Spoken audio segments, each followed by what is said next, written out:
Chapter 2, Called to Rise. Essential mindset number 3. Sexual addiction is serious, requiring my immediate attention.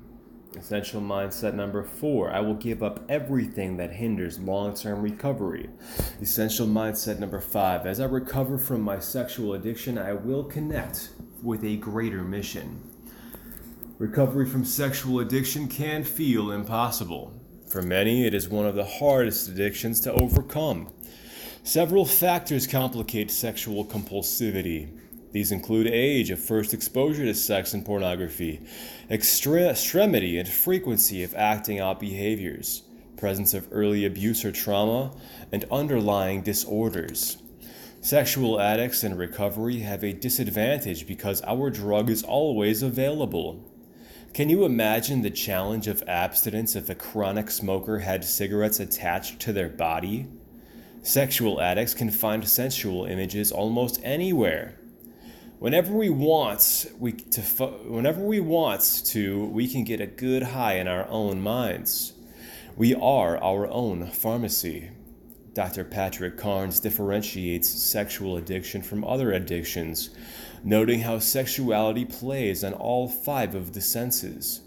An alcoholic doesn't care how beautiful their beer is.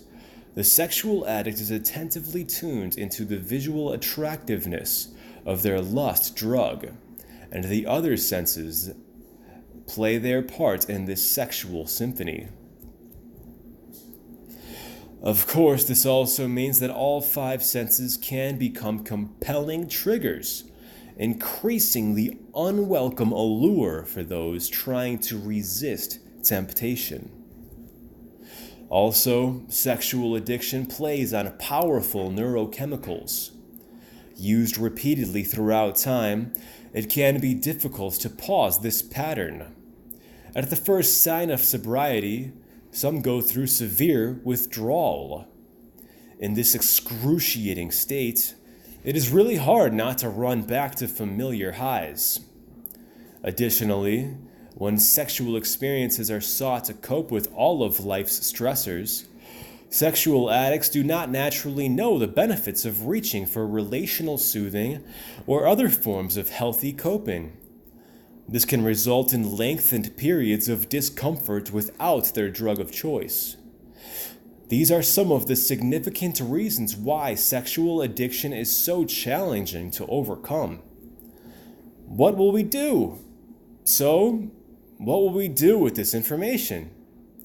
Crawl into a corner and wait for the next craving? Will we continue with futile attempts that further our sense of failure? Will we simply settle for a disconnected, compulsive, and mediocre existence? We can choose those things.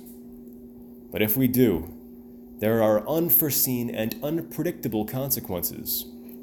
We take great risk. I believe those we love are worth more. We are worth more. Are you ready to do the work of recovery, knowing that it will likely be the hardest ordeal of your life? I stand in agreement with Arnold Palmer, who said that the most rewarding things you do in life are often the ones that look like they cannot be done. The most rewarding things you do in life are often the ones that look like they cannot be done. In the face of this seemingly impossible feat, will you have the courage to face your greatest fears and rise up? Aching to escape. In the Batman movie The Dark Knight Rises, we were introduced to a similarly difficult scenario. Alfred set the scene, describing a distant pit-like prison where men were dumped to die. It was in this pit where Bruce Wayne, Batman, was cast to waste away, while Bane, the villain, ravaged his city. Bruce's heart was set on escape. With a thick rope tied around his waist, he ascended the tall chasm. About halfway up, he reached a ledge where he could leap. In that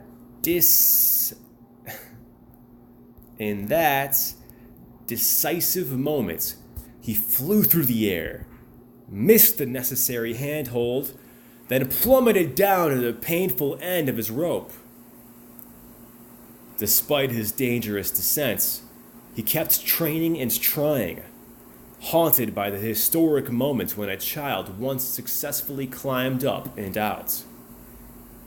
This gave Bruce enough belief to persevere. As Bruce considered the very real ramifications of remaining in the pit, he decidedly declared that he would not die in there. On the TV, he saw his city going to hell in a handbasket. An angering and unacceptable reality he was determined to change. Do you possess a motivating passion to escape the pain that is packaged with a lust-driven life? It could come from the humiliation of getting caught, the trauma of those who trust in you, massive missed opportunities and denied dreams, disconnection from the divine, damaged credibility, the continuation of generational addiction, or the nagging guilt of living an incongruent life. Maybe you have tasted some of these trials. Maybe the denial is so deep, you think you are the exception. Surely you will escape unscathed. Why fight hard for your freedom when you can postpone it another day? The problem with this wishful thinking is it is both unrealistic and unmotivating.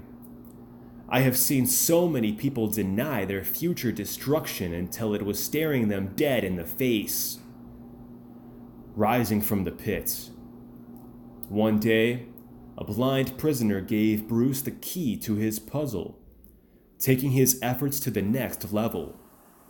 He told Bruce that in order to tap into the strength to ascend beyond what he believed was possible, he needed to connect with his fear and the fight to survive. The only way this would be accomplished was making the climb like the child did, without his safety rope. Only then, the prisoner promised, would he connect with a much deeper, motivating fear. In the next scene, Bruce packed up his meaning belongings, walked up to the bottom of the dark hole. He refused the rope. The crowd gathered as he began his final climb. This time it was all or nothing. Failure would be fatal. Knowing this, Bruce ascended with a deeper determination. In a foreign language, his fellow prisoners began chanting, "Rise! Rise! Rise!" Then Bruce came to the fateful ledge where he had failed time and time again. In a moment of breathtaking silence, Bruce leaped farther than ever before. In that shocking second, he caught the ledge and pulled himself up to the next level. The crowd cheered! Woo! Shortly after that, he climbed up out of the darkness into a bright new day. Before leaving for his greater mission, he dropped a rope down for others who were ready to make the courageous climb themselves. He was free. What is your rope? When you think about the potential for healing from sexual addiction, what is your rope? Your rope represents that which feels easy, safe, or convenient, but hinders real recovery. It keeps you comfortable enough that you never connect with the determined passion to defy all odds, creating a liberated life of lasting change. A sexual addict's rope could be their unwillingness to give up all forms of lust.